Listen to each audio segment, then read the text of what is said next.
అన్న ఇంతకు ముందు మీరు కెమికల్స్ వాడినారు, వాటి రేట్లు తర్వాత మన రేటుకి వ్యత్యాసం ఏమన్నా? అంటే అది మామూలు మందులు కదా సార్, అవి పబ్లిసిటీ ఎక్కువ సార్, ఎక్కువ.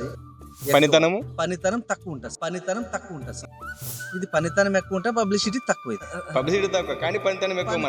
మన రాజమండ్రి ఆయిల్స్, నిఖిత ఆయిల్స్ పనితనం ఎక్కువ ఉంది.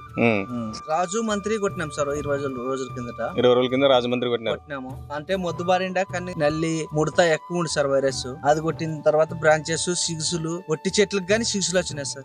మన రాజమండ్రి కొట్టిన తర్వాత సిగుసులు బాగా ముడత గిడత నల్లి గిల్లి కంప్లీట్ పోయింది సార్. మన రాజమండ్రి కొట్టిన తర్వాత మీరు చిగురు అనేది తర్వాత పురుగు అనేది అలాంటి రోగాలు ఏం లేవు సార్. అసలు నీట్గా వచ్చింది. మామూలు ఆ మందుల కంటే ఇవి తక్కువ రేటు అని బాగా పనిచేస్తుంది సార్. పనితనం అనేది బాగుంది సార్. ఇతర వాళ్ళకి కానీ చెప్పినాను సార్, దేగొట్టు వాళ్ళు ఇల్లు కొడుతున్నారు అని చెప్పిన తర్వాత బాగుంది అని చెప్పేసినారు. ఇవే వాడుతున్నాం సార్, ఇది వేరే వాడలేదు. నెల రోజులు అయిపోయింది. సంతోషంగా ఉన్నారా మన రాజమండ్రి ఆయిల్స్ పనిచేసినాయని? Super sir, super. అంటే సార్ చెప్పేసినాడు, ఈసారి పోయింది అట్లా లేట్ గా ఇచ్చేసినాము. నెక్స్ట్ కి అయితే ఇవే వాడతాం సార్. ఫస్ట్ నెల ఇవే వాడాలనుకున్నాము. అప్రీతమైన అమౌంట్ కాదు సార్, పెద్ద మందులు అవి. ఇవి తక్కువ రేట్ లో, ఎక్కువ రేటు. అవును సార్, తక్కువ మోతాదు ఎక్కువ పంటలో ఇస్తున్నాయి కాబట్టి బాగుంది సార్, బాగా పనిచేస్తుంది. ఓకే, ధన్యవాదాలు అన్న. Okay, thanks.